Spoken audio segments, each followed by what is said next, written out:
Hello guys, तो हम start करते हैं आपका अपर लिम्ब का सेकंड चैप्टर जो बीडीसी के हिसाब से है। उसका फर्स्ट टॉपिक है स्कैपुला। मैं कोशिश करूंगा कि फर्स्ट चैप्टर जो इंट्रो वाला है उसे भी अपलोड कर दूं, मगर फॉर द टाइम बीइंग अभी हम ऐसे करते हैं स्कैपुला कर लेते हैं क्योंकि इंट्रो में ज़्यादा कुछ खास नहीं है। ठीक है, अब स्टार्ट करते हैं शेप पे। शेप में आते हैं स्कैपुला एक लार्ज और ट्रायंगुलर फ्लैट बोन है। Flat bone in the sense जब आप उसे देखोगे ना अपने लैब में जाकर तब वो दिख जाएगा, उस सरफेस को टच करोगे पूरी फ्लैट होती है वो। ठीक है, मोबाइल इसलिए अगर आपने देखा होगा चेस्ट पे जो कि पेक्टोरल रीजन उसके अंदर आता है वो हाईली मूवेबल होता है। अगर आपने ध्यान से कभी गौर फरमाया हो तो उसमें देखोगे तो हाईली मूवेबल होता है। इसका रीज़न यही है, वो हाईली मोबाइल होती है। ठीक है, उसका लोकेशन जो है posterior lateral aspect of thorax against second to seventh rib.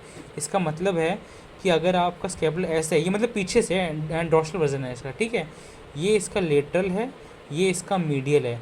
Lateral मतलब बाहर की तरफ, मीडियल मतलब बॉडी के अंदर की तरफ, जहाँ ये आपका वही आपका है वर्टिब्रल कॉलम।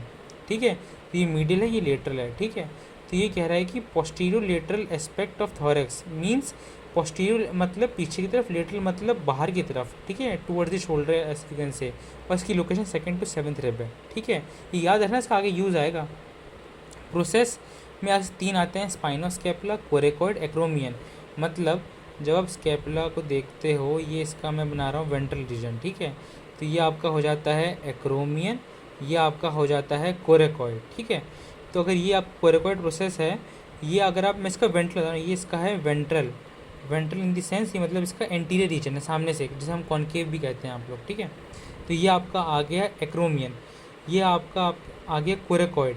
अब इसका डॉर्सल रीजन देखोगे, ये आपका डॉर्सल वाला है। ठीक है, ये आप देखोगे, ये आपका स्पाइनोस्कैपुला है, ये आपका एक्रोमियन है, ये आपका नीचे बाकी सुपर स्पाइनेटस और इंफ्रास्पाइनेटस, इनको हम बाद में देखेंगे।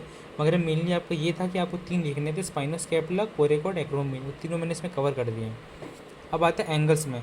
एंगल्स तीन होते हैं, लेटरल एंगल, सुपीरियर एंगल और इन्फीरियर एंगल। अब एंगल अगर आप एक्सप्लेन करोगे तो मैं दिखाता हूँ, ये आपका हो जाएगा इन्फीरियर वाला एंगल।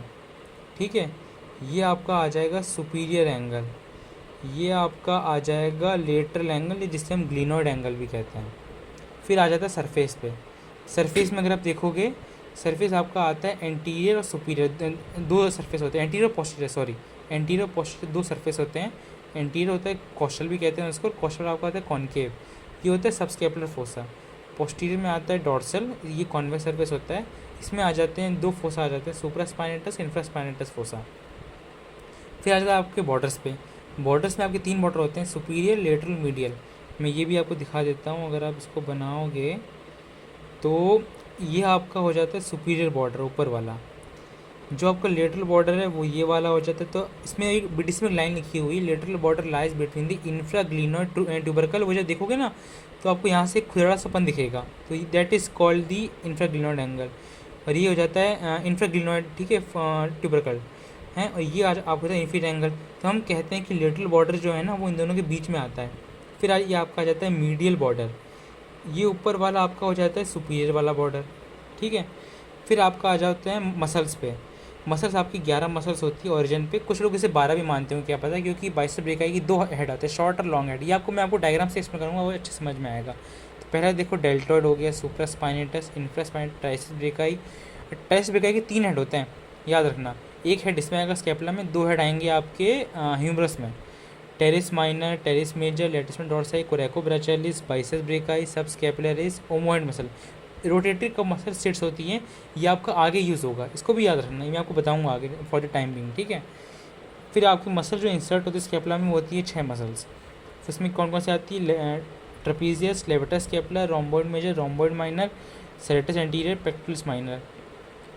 फिर कुछ मसल्स में आती है प्रोटेक्शन, रिट्रैक्शन, ये आपके हैंडबुक में दिया हुआ है। Protection in the sense means जब आप अपने दोनों शोल्डर आगे तरफ खिसकाते हैं, रिट्रैक्शन मीन जब आप पीछे की तरफ करते हैं।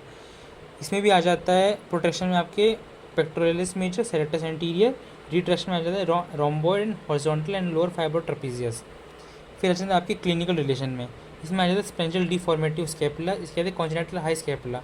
इसमें होता क्या है, कुछ बच्चों के ना जब उनके बर्थ से होता है, उनका स्कैपुला हमारे बर्थ में ऊपर तरफ होता है, सर्वाइकल रीजन में, यहाँ पर लिखा है, मैं थॉरेक्स लिखा हुआ है। मगर जब बर्थ होता है तो वो स्कैपुला होता है नेक की तरफ। जब वो धीरे धीरे नीचे आने लगता है, जब हम क्या कहते हैं नेचुरली हम एडल्ट बनते आते हैं, मगर होता क्या है कुछ के ना ऊपर ही रहता है, तो उस डिफॉर्मिटी को हम स्पेंजल डिफॉर्मेटिव स्कैपुला कहते हैं।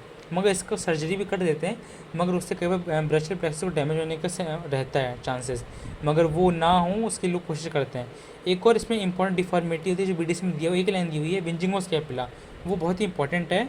उसमें होता क्या है, सेरेटस एंटीरियर मसल ना उसे आगे से खींची रखती है। अब होता है कि मान लो कि स्प्रिंग है, अगर दोनों तरफ से खींच रखा है, अगर एक तरफ से मैं हाथ काट दूँ तो वो स्प्रिंग दूसरी तरफ भाग जाएगी, ठीक है। जैसे कि हम फिजिक्स में लॉ पढ़ देते हैं, every action has an equal and opposite reaction. तो अगर एक तरफ हटा दो दूसरी तरफ भाग जाएगी, ठीक है। अब अगर ये क्या कहते हैं, वैसे हमारी बॉडी में भी होता है, हमारी सेरेटस एंटीरियर मसल होती है ना, वो आगे से खींचे रखती है हमारी क्या कहते हैं कॉस्टल सर्फेस की तरफ, आगे की तरफ, ठीक है। मिरर में खड़े होकर और अपने आप को देखोगे तो कॉस्टल सर्फेस की तरफ वो हमें खींची रखती है। वैसे ही हमारे पीछे का सर्फेस है डॉर्सल वाला, क्या कहते हैं, उसकी तरफ भी मसल खींची रखती है। तो जो हमारी आगे की मसल हो जाती है लूज़, उसमें एक नर्व आती है, मैं आपको अभी पढ़ाऊँगा आगे, ठीक है। जब वो डैमेज आती है तो हमारी मसल क्या होता है, वो हमारी जो स्कैपुला होती है पीछे तरफ बाहर की तरफ, तो लोगों को देखा होगा कुछ लोगों की, अगर आप बनियान ना हो पीछे देखोगे तो बाहर की तरफ निकली होती है, that is called winging of scapula. I hope कि मेरा बेसिक इंटरव्यू था, मैं आपको क्वेश्चन अच्छे से बता दूँ। हाँ, एक चीज़ बता देता हूँ, जैसे कि अब आपकी जब पढ़ोगे ना तो क्या आपको लिगामेंट ग्रीन कलर करना होगा, पिंक रंग का बरसा होगा, मसल रेड रंग की होगी, आर्टरी रेड रंग की होगी, और इसमें ये चीज़ गलत लिखी हुई है मसल ब्राउन, इसको हटा देना, ठीक है। बाकी नर्व्स येलो होगी, इंसर्शन हम ब्लू से दिखाते हैं, तो और बोन्स को वाइट दिखा दो, लिगामेंट ग्रीन हो गया। मेनली ये मेन चीज़ें होती है, और हाइलैंड कार्टिलेज को लाइट ब्लू, इसे भी याद रखना, इसे आपको दिखाएंगे, ठीक है। और ऑसिफिकेशन में याद कर लेना, बस इतना याद रखना, ऑसिफिकेशन 2 सेंटर होते हैं, प्राइमरी और सेकेंडरी सेंटर। इसमें एक प्राइमरी सेंटर होता है और 7 सेकेंडरी सेंटर होते हैं। ये बस एक बेसिक ओवरव्यू के बाद ऑस्टियो आएगा ना आपका ऑर्थोपेडिक्स में आगे चल के, तो उसमें ये सब रिपीट होंगी। तो ये भी बेसिक ओवरव्यू है, तो इसको याद रखना, ठीक है। आई होप आपको वीडियो अच्छा लगे तो लाइक और सब्सक्राइब कीजिएगा।